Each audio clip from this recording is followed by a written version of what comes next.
Hey there, welcome to the DFS Build NBA Edition. I'm Kevin Roberts, joined with Taylor Smith, and we're going to go over this nice 8-game main slate over at DraftKings. If you like to play NBA DFS and you like free advice, this is the show for you. We go over every position, looking at our top plays, and try to add a little nuance to it as you work towards building your lineups. Obviously, news is going to come in. That's why we do this a little bit later in the day, and more news is going to come. Guys like Ja are questionable. Guys are getting ruled out left and right. That's what happens on an 8-gamer, but we are here to help sort through the madness. Another way we do that, by the way, is getting into our Discord, which is also free. So you can hit that link at the bottom of this video and come join an engaging and helpful community if you want to try to win. And also, if this video helps you in any way, you can hit the like button and also subscribe to the channel so you can catch more videos just like this. I'll be putting out a Super Bowl 59 DFS showdown video at some point. We do cover NFL and MLB in addition, but obviously NBA is the big one right now. And also, by the way, if you like FanDuel, this is a DraftKings show, but if you like FanDuel, we'll try to lean into the FanDuel thing a little bit, but more specifically, we offer a cheap package for FanDuel core plays on our Patreon, and we also do the same for DK night slates.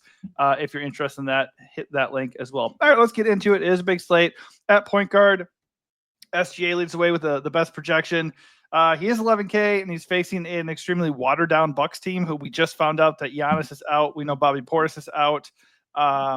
Somebody else, I think, is ruled out for them, too. Chris Middleton's out. Yeah, there you go. Lillard and Brook Lopez are questionable. Wait, is Dame's out, too?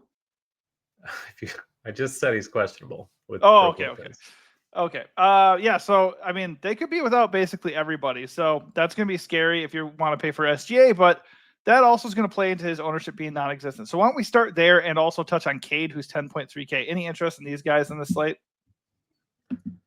Yeah, Cade. I think Detroit's on a back-to-back, but it's another good spot against Atlanta. They have a 120 total, which is pretty healthy. So I have no problem with Cade. There's going to be an ass load of value on the slate. So picking up for him is fine. Probably not the optimal way to pay up necessarily, but always has a ceiling. 10-3, not necessarily too much to pay for him. 10-2 on FanDuel, so even better over there. There's a lot to pay up for at center, as there always is, but the point guards look pretty decent. Once you get down into the mid-range, guys like Murray, guys like Halliburton, I think look pretty good. Halliburton against Utah on the road, I think, is an awesome spot for him. Prices come down quite a bit also. Seems like Murray's going to be somewhat chalky. We'll see if that holds. I don't know if it will, especially now that we're going to have all this cheap stuff. Like there was already Jose Alvarado, there was already Steph Castle at point guard among the cheap guys, and now we have potentially Ryan Rollins. I assume Ryan Rollins would be the one you'd want to play if Dame is out.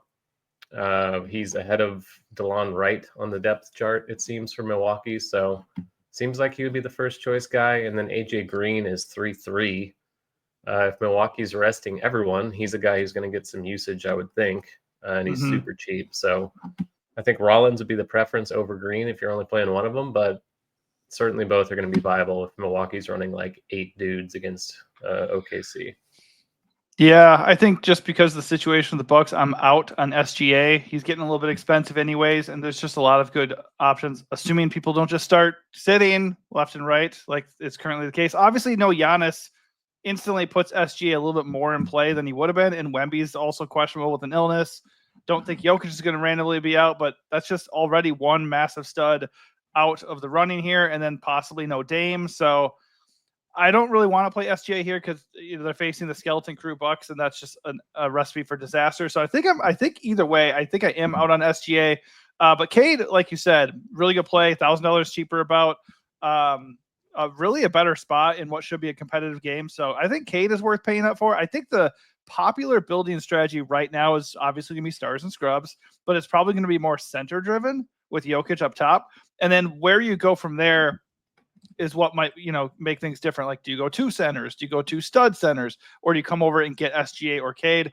If you do that, I think we're aligned here. Cade would be the play. Although, like you said, I love the Hallie call. 8.2K against the Jazz. That looks amazing. I have no issue with that. Let me sort this actually by fantasy points. Not going to pay for Trey here. Jalen Brunson is impossible to figure out. I'm not going to play with that. No reason to, in my opinion. Hallie is the better play there. He's a better play than Trey. I think like up in that range, I'm either dropping from like Brunson and Trey to Hallie, or I'm going up to Cade. You do have Anthony Edwards, who's questionable. He's been missing time with an illness, but he should be back. He's at shoot around. I think he's fine at 9.5K. Don't really want to play him in his first game back, and don't think you have to do that on an 8-game slate, but he's obviously in play too. And then as we go down, man, there's just so much in the mid range. You said Malik Monk. He looks awesome with no Fox. Lots of value going to open up. I think one guy we didn't touch on is Keon Ellis. He could have an expanded role with no Fox. What's your interest in him? Yeah, he's shooting guard, so we haven't gotten there yet. Oh, Obviously, okay, he's a great play. But I think, Monk is phenomenal. The matchup sucks against Minnesota, but again, without Fox, like these guys are going to play huge roles. I think Devin Carter at 3K flat is playable. Ryan Rollins, I just assume Dame's not playing. Like, I don't know why they didn't rule him out with the other ones, but assuming Dame is out, Ryan Rollins is going to be the cheap punt point guard, I think. But Devin Carter is I think a lottery pick, rookie. He's been decent per minute so far, played a pretty minor role. He had an injury to start the season, but he's played well. I assume they are comfortable making this Fox trade because they can just give him a few more minutes. Probably won't start, but at 3K flat, I think he would belong in a player pool at least. And then Jose Alvarado, with the Pelicans injuries, DeJounte Murray out for the season, presumably going to start at the point at 4,800. The matchup against Denver is okay enough. He's a good per minute guy also, and he's cheap. So there's just a ton to like. And we didn't really talk about Castle, but, the Spurs just made that trade. They didn't really lose any major rotation bodies, but there is a chance Wemby will sit out. So that could open up even more value. Like, it's kind of insane how much cheap stuff there is today. Yeah, I think Castle obviously still looks really good at 5.1. Obviously, De'Aaron Fox is not going to suit up with them yet. Same with Levine for Sacramento. So yeah, he still looks really good. Obviously, shooting guard eligible as well. Still like Luke Kennard. Obviously, Scottie Pippen proved that he is still viable. Last night had like 43 fantasy points off the bench. Either of them would be good. I still lean towards who starts if Ja is out. Tough to know Kennard, though. like with Bane out, Kennard might start anyway. That's true. Even if that's Ja's true. in. So Kennard. So actually, if Ja is out, play. they both might be super viable. They both might end up starting, to be honest. So just keep an eye on that. Obviously, Bane being out alone is pretty big news. But Kennard and Pippen both look good. I still have a lean towards Kennard, but Pippen would be very much in play here. Honestly, it's just absurd. I think there's so much good value here. I would really let the projected ownership do a lot of the work for me here. It's an 8-game slate, and like it's just like if Ryan Rollins is going to be like 50% owned or something insane, I would just consider being underweight on Ryan Rollins and just going attacking it with different value on the slate. I could bury you for sure. But he also is facing OKC. It's not like it's some smash matchup. It's not a good spot at all. It's the worst matchup. Exactly. But, so, like there's so much value that I agree that you don't have to play anyone that's going to be 50% owned because there is so much other stuff you can play and not all of it can be popular. So this slate has quite a few ways to go. And I think the expensive point guards are going to be under-owned relative to where they should be just because there's a lot of value there. Yeah, I do think maybe Ryan Rollins isn't the best example because at 3K flat, that's going to be very hard to get away from. But the point remains, if there's some like a lot of guys that are similar price range, like you're looking at Jose, Castle, a bunch of other guys, Kennard, Pippen, they're all in the same price range. They all look good. One or two of those guys is going to be really owned, and one or two of them are going to go overlooked just by default. So I would start looking at the guys who are going to go overlooked a little bit and just kind of pick your spots. Anything else at point guard? I mean, I'm sure more will open up, but maybe we should go back up to the mid-range because there's so much value. Maybe we're overlooking these guys. One guy could be Jordan Poole at 6.7, and of course, TJ McCollum at 7.6 with no DeJounte. I think those guys are two good mid-range guys that might go pretty damn overlooked with people just going all the way down or up to Cade and SGA. Yeah. It's just hard. Like, I don't know. If I don't have to play Jordan Poole, I don't really want to play Jordan Poole. I understand they're playing the Hornets, but I don't know. There's just a lot else here. You can always play him in a tournament. He would be in a player pool, but not a priority. McCollum's fine, but again, like Zion will be back, so that's something to take usage from him. He's okay. Not my favorite. All right, moving over to shooting guard then. Let's see. Ant leads the way if he's healthy. I don't think like we have to take risks like this. I hate playing guys who are sick or just coming back from something. So Ant is a fine play, 9.5K. He's been really good and projects really well. Not going to be very owned, at least for the moment. Actually, Desmond Bain is still projected in here, so ignore that. But I don't think that's something that I feel like I need to do. So Edwards is a fine play, but I don't really want to do that. And then we're looking at Jamal and Malik. Malik is obviously my preference there. I still think somebody like CJ McCollum, Trey Murphy, those guys are in play just because as we get going here, people are going to really buy into the stars and scrubs thing, which I do align with.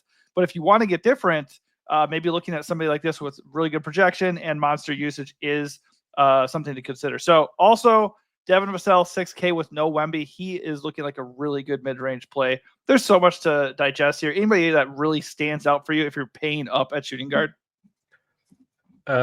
Just those like Monk and Murray. I think Jalen Green also belongs in the convo. Fred VanVleet is not playing. Şengün is questionable. Like there could be a ton of usage to go around. The Knicks matchup is not amazing for Houston. They have a pretty low total, but we've seen a ceiling from him. He's going to get all the usage. He's going to have a lot of ball handling duty without Fred. So I would play him at very low ownership compared to these Murray and Monk ownerships in the same price range. I think that's pretty interesting.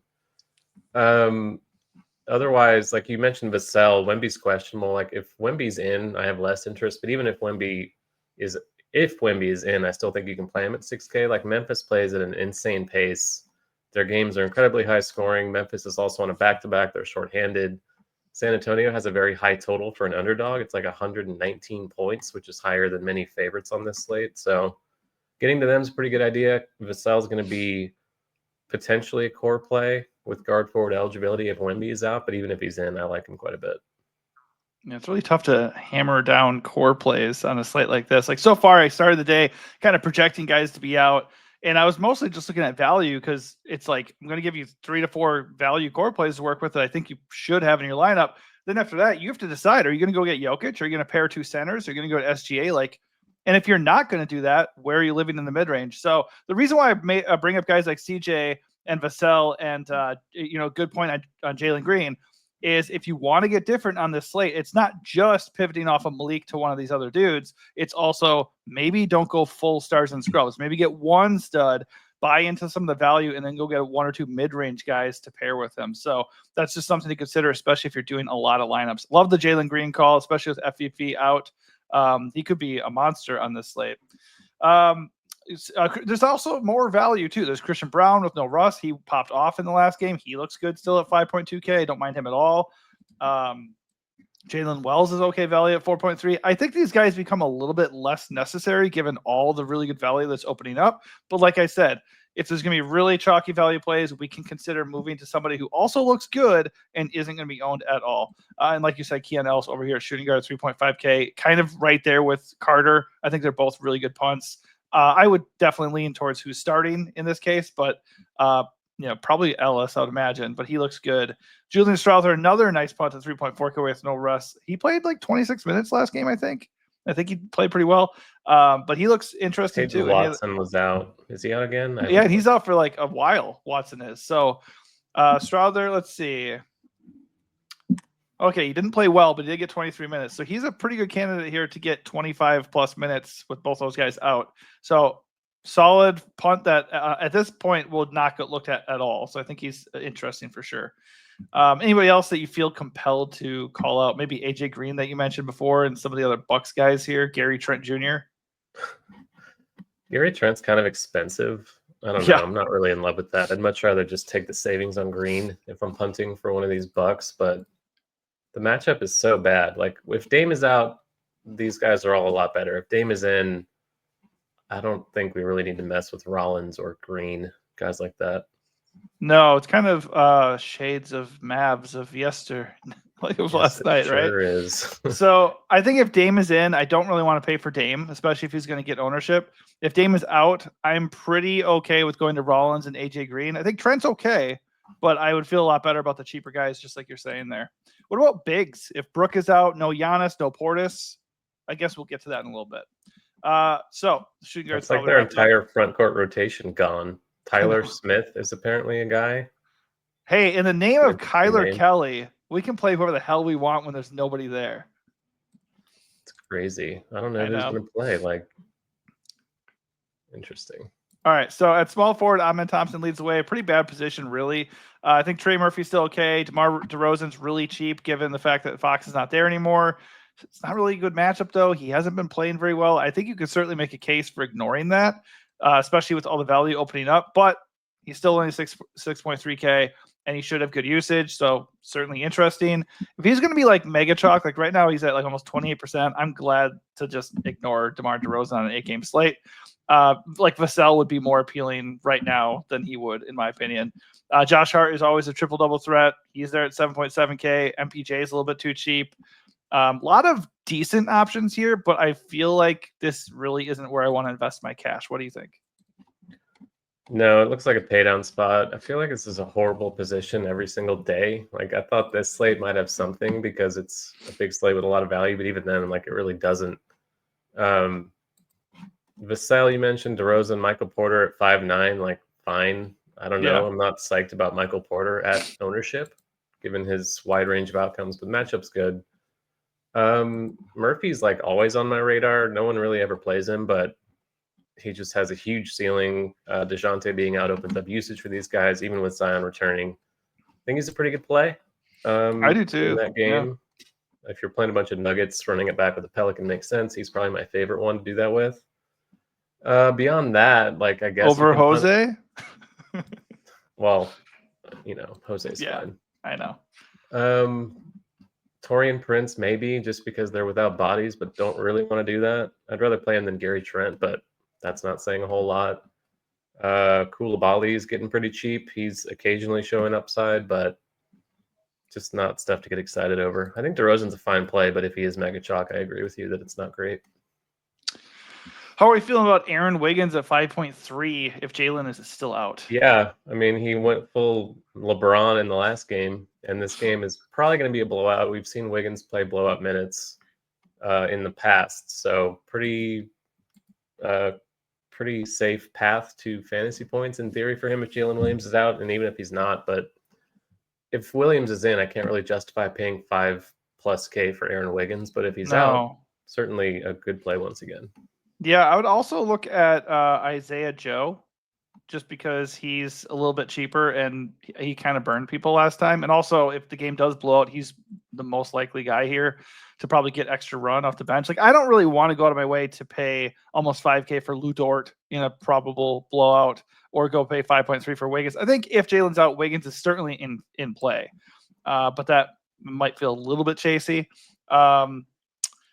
Yeah, so it looks like the Timberwolves guys are back, so we shouldn't have a ton of interest in like Nah. I guess if Nas is out or Ant is randomly not going to play, then obviously Nah at 4.8K would look pretty good. I mean, I would put him as a core play if those guys are both out, honestly. Did you know that Anunoby's out? Yeah, he had a foot injury, so we just don't know yet who's going to be starting. I think obviously we'll look at Precious and McBride. I would imagine that's not always true, though. So I'm kind of just waiting on that. But yeah, we did blip over McBride. He would obviously be a really good value if he gets the start. I mean, he'll be in play. He'd be in play even if he didn't, right? Because he gets like 20 to 25 minutes. Yeah, matchup kind of sucks. I guess he's okay, but not exciting.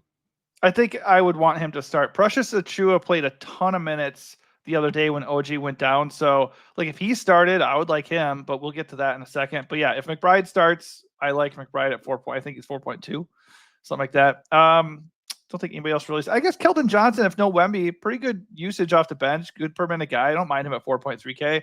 Again, like some of these guys we're talking about look like solid plays on any regular slate, but on this slate, they're going to be like completely ignored because there's more obvious spots.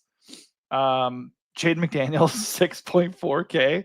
I mean, in theory, Jaden McDaniels looks like a really good play if like Ant and Nas were out, but I don't want to pay over 6K for McDaniels. You know, he's just waiting to drop another 10-point fantasy, bust game. Anybody else in the upper mid range that we're kind of ignoring that you're interested in, or you think that's it? No, I think small forward needs to die so we can move to power forward. All right, going on to power forward here. We have Giannis not playing, so he is no longer there. Desmond Bane's already out. Ja may not play as well. So even if Ja is in, JJJ looks really good at 8.3K, projects extremely well. The Spurs are not going to be a good matchup if Wemby is in, but if Wemby is out, it's going to be hard to not fall in love with JJJ here outside of ownership. Miles Bridges, 9K against the Wizards. In a vacuum, Miles Bridges is a really good play. I just don't really want to click him at 9K. I just think there's better things to do. I'd rather go play 8.4K Mark Williams instead of Miles Bridges. I suppose you could play them both because it's the Wizards, but he's there. He's fine. I think Zion Williamson is a really good GPP play, especially if you plan on having exposure to the Nuggets like I probably am.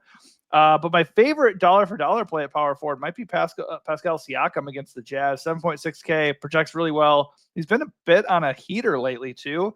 So you mentioned Hallie before, Siakam right there with them. They both look really good. Plus, Miles Turner's questionable. Yeah, I like that quite a bit. I think I do slightly prefer Halliburton, but there is a lot to like it. Like Jaren Jackson with Bane out either way. Like I'm not really concerned about the matchup. They have a super high total. San Antonio's defense over the last couple weeks has been trash also, even with Wemby in there. So not too concerned about it. I think Jackson is probably my favorite way to spend up here. And if Ja's out, it's going to be even more solidified, of course. Yep. Beyond that, we have these Nuggets again. Like Aaron Gordon's been playing more minutes. He's not doing anything with them, but at some point, I assume he's going to come back around. He's still only 4.5 against New Orleans, who has no rim protection. No qualms with that. Porter still under 6K, like we talked about. Naz Reid, 6K flat. Without Randall, assuming Naz Reid plays, should be a great play once again. Pretty good matchup against Sacramento as well. Beyond that, there's decent value here between Aldama, Keegan Murray could get a usage boost without Fox. Tobias Harris, I guess, but I think I prefer MPJ over Harris in that range. And then this punt, Tyler Smith, power forward only, I think, on DK. Not going to pretend to know anything about him, except that he pretty much has my exact name. But Milwaukee, if Lopez is out and Giannis is out and Portis is out of bigs. He's not currently in this. Minutes, so he's currently not in this player pool. Yeah, the projections probably haven't updated, but this guy I assume is going to have to play, especially if Lopez is out, and he's 3K. So I guess that's something you could do. Yeah, that feels really good. Yeah. I don't know. I don't know how I feel about him because I don't think he would start necessarily, would he? Well, they need someone. If Lopez is out and Giannis is, yeah, you're right. He might have to go full Kyler, unless they just run small. But yeah, yikes. Against Hartenstein. Oh God, Hartenstein is gonna feast. Oh my gosh, he's gonna go full Evan Mobley. I thought it was gonna be Jarrett Allen yesterday, so I was like, yeah, Jarrett Allen 6.5, let's go. Yeah, 29. Evan Mobley was gonna have 80 if you played the whole game. All right, so power forward sucks down low just because of the values elsewhere, but there are still values. You mentioned Taurean Prince. I think there's one. Yeah, Aaron Wiggins is okay at 5.3 if the situation opens up a little bit. But yeah, all right, let's move it on to center. Close it out. Jokic leads the way, assuming he doesn't get rested out of nowhere. I think we forgot Keon Ellis at shooting guard, but he's the best play on the slate. I feel like we didn't really go into it, but he's going to be someone that 3.5K. Yeah, Keon Ellis looks great. 3.5K should start. I love him. He looks awesome. He's I think he's a core play for me already. I don't know, but he probably will be if he's not already. Anyways, Jokic starts off center, pushing 70 fantasy points. With all the value, I can't imagine he's remotely low owned. So just accept it. It's the reality. You can always get different and go get what seems like potentially an unknown SGA or live in the mid range, whatever you want to do. I will just be feasting on Jokic here because he'll be feasting on the Pels. Pels have nobody to resist him. He's got the best raw point projection of the slate. I'm just going to take that 60 fantasy points or more and that's what I'm going to do. Obviously no Giannis, so you're not dropping out of Giannis. Potentially no Wemby, so you're not dropping out to Wemby maybe. If Wemby is in though, Wemby looks pretty interesting at 10.8K against the Grizzlies. Obviously one of the best defensive environments you could ask for. Pretty good projection, and obviously it's a lot cheaper than Jokic, so I don't mind that. It'll be interesting to see where ownership is.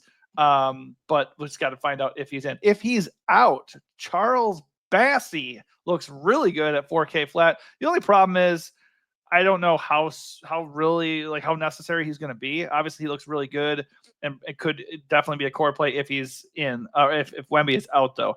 And also, you have Sabonis and Cat. Both look really, really good. I lean Sabonis with no Fox there. Sabonis has a massive ceiling. Yeah, don't love the matchup for Sabonis against Minnesota, but like you said, he's going to be like the offensive hub. He's always a very good play with a high floor. So Jalen Williams is out, Casey Wallace is out, and Alex Caruso is out, and Jordan Poole is now questionable with an illness. So Aaron Wiggins is a good play again at 5-3. Yep. Without Jalen Williams and Casey Wallace. I feel like Isaiah Joe benefits a lot with Caruso and Wallace out. So I feel better about him bouncing back than I previously did.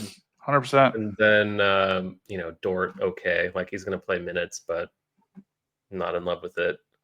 The Poole thing, I guess if he's out, it's going to make Kuz look a little better, but Kuz is so checked out that I really am not super excited about that. Like wide range of outcomes. He's shown occasional ceiling recently and also a low floor. So I hate that Malcolm Brogdon's back. I was going to say Jared Butler season. No. It seems like he's out of the rotation almost right now. Yeah, but if Poole is out and Brogdon were also out, Jared Butler would get run at 3K flat. Yeah, but it's irrelevant. So back to center. I think Valanciunas again at 5'8" without Sarr is okay. Charlotte's really given it up to opposing centers.